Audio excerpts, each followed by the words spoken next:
What's good, Commanders fans? Quick video here. The Washington Commanders reportedly are going to have some more top 30 visits.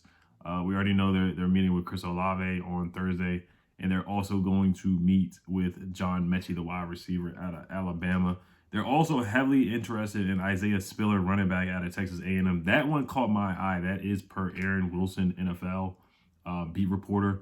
That one caught my eye because it just confirmed that we are looking for a running back. Yes, we do have Antonio Gibson. Yes, we brought back J.D. McKissick. Yes, we still have Jared Patterson, and John Williams is technically still on the roster as well. But they are looking to add another running back that has good vision and can convert on those third and ones and fourth and ones. Antonio Gibson is solid at it, but we definitely could use another bruising running back to help out in that category. But just to look at Isaiah Spiller's profile real quick. Some strengths. Last year played with Kellen Mond at Texas A&M. They had a good tandem there. Kellen Mond, third round pick with the Vikings, the quarterback. His strengths 2020 tape shows off talent with better blocking up front last year. Runs with oily hips and good pad level through the carry. Adequate foot quickness helps to slip backfield leakage. Effective reading and processing for interior lane choice. His balance allows for cuts and downhill slalom.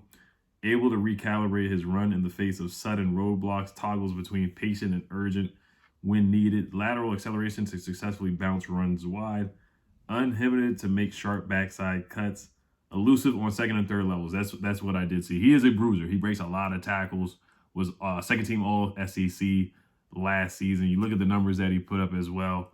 Had a couple 1,000-yard seasons. He's only 20 years old. That's the thing. So he's still really young, still really fresh. Had a 1,000-yard season. 1,011 yards rushing in 2021, 1,036 yards in 2020, and then in 2019 had 946 rushing yards and 10 touchdowns. So, and he's good out of the backfield. He's a 3-down back, solid pass blocker as well. Can catch out of the backfield, can run crossers, wheel routes. So he's very, very versatile as well. Adds a lot of versatility to the roster. Had 25 catches in 2021 for 189 yards. That's pretty solid. 20 catches in 2020 for 193 yards.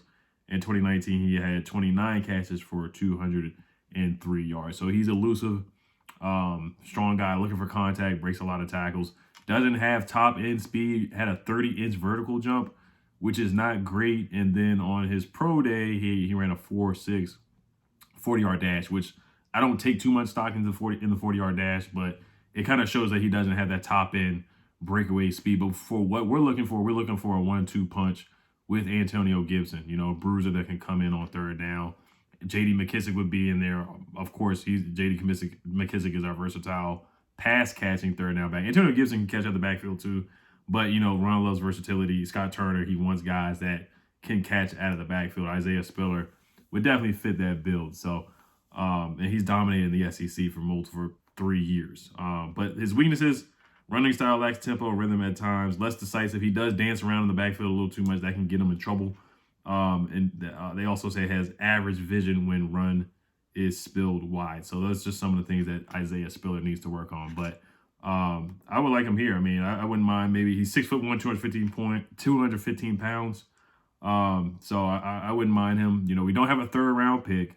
So maybe if he drops to the fourth round, that's something that the Washington Commanders could look at, fourth or sixth round or something like that. Maybe we could get him. I don't think he's projected to go in the third or fourth round. So possibly in the fourth round, or somehow if we do trade and get a third round pick, that could be somebody that they get. All right, now let's move on to John Metchie real quick. I did want to talk about Joe Haden as well. I don't want to forget about him. I kind of like that we do have some interest. I'm not jumping on the table to get Joe Haden, but I kind of like that they do have some interest in him. So John Metchie out of Alabama was the number 2 wide receiver to Jamison Williams. The guy has some speed. He doesn't have great speed, but he just knows how to get open. His comparison is Randall Cobb and Amon-Ra St. Brown. He can play out the slot. He can play out outside. He has good hands. Good route runner, man. And some people say he doesn't have a lot of speed. Like, he's not a 4.3 guy, but he can definitely take the top off the defense and get open. Has good hands. Very elusive. Can make a guy miss in the phone booth. Seen a couple spin moves from him. Very elusive. Very slippery out of the backfield. You can do jet sweeps. All kinds of stuff. End arounds. We know Scott Turner likes to do that a lot. So I think he would come in and be a good number 2 to Terry. The only concern is that knee injury. Him and Jamison Williams is just, it's tough because they had those injuries if they didn't have those injuries, then I think Jameson Williams, of course, would probably be the first wide receiver taken. John Metchie would probably be a late first rounder instead of a second or third rounder if he did not have that knee injury in the SEC championship game. But he's just a great route runner, man. His profile, they say he uses head fakes and arm action at the top of his routes to mislead defenders. Definitely see that. Definitely see the explosiveness. Has good hands, and he's able to create separation. So, like I said, I think he would be a good number 2 or number 3 wide receiver to Terry McLaurin. And definitely would come in and offer immediate help. He's 6 feet tall, 195 pounds. So he has that same build as a Randall Cobb. Is more of a slot wide receiver. So you can interchange Curtis Samuel and John Metchie in that slot receiver position, but he just knows how to get open, in zones, against zone schemes. He just knows how to get to his spots, and he's solid at the contested catch as well. So I think he would be a solid pick in the second round, but I personally would stay away because of that knee injury. But if you're looking long-term future, it's somebody you take a look at, but I just think the Washington Commanders, I think we just need immediate help at the wide receiver position. That's why I would not take a look at Jameson Williams in the first round, just because we need guys that are healthy now. We need somebody like a Chris Olave or Garrett Wilson, somebody that's available now. Now, we could look 3 years from now, look at Jameson Williams, look at John Metchie, and be like, dang, that's somebody that we could have gotten that they're just dogs in the NFL. But it's like, it's just tough to take that chance because we really need immediate help. We can't wait on somebody to be ready in October or November or whatever. We need them to be ready week 1. We need a Chris Olave or Garrett Wilson to be ready week 1. All right, now let's move on to Joe Haden. They did reportedly, they're going to visit. Daxton Hill is going to come in for a top 30 visit, one of our 30 visits.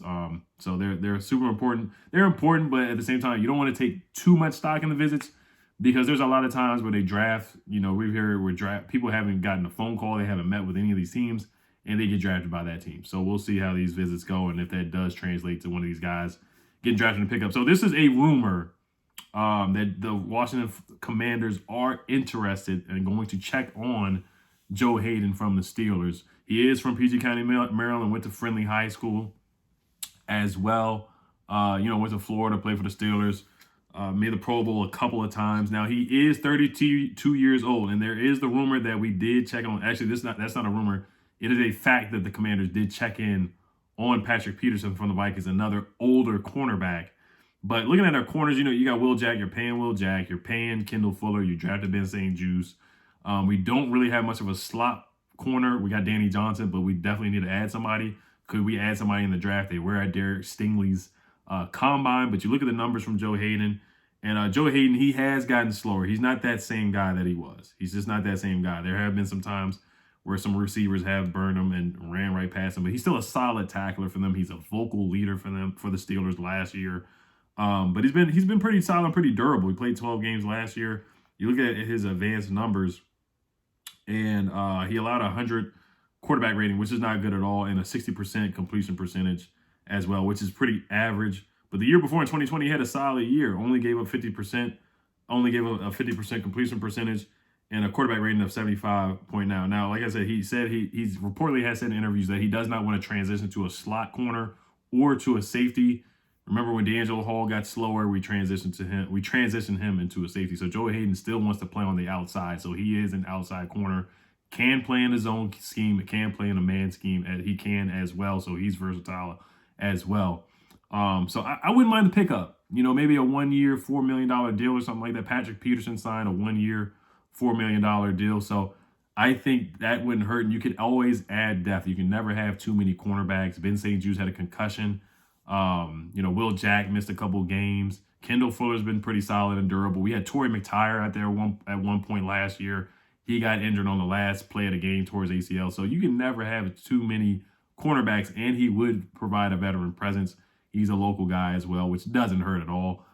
So I wouldn't mind looking at taking a look at Joe Haden, see what the money's like. If they don't make a deal now, maybe they can wait after the draft, and then his value would go down a little bit more. Maybe it might be a 1 year, $3 million deal. So I wouldn't mind that at all. So you guys let me know what you guys think. Like I said, Martin Mayhew, and I want to say Martin Mayhew was at Derek Stingley's pro day.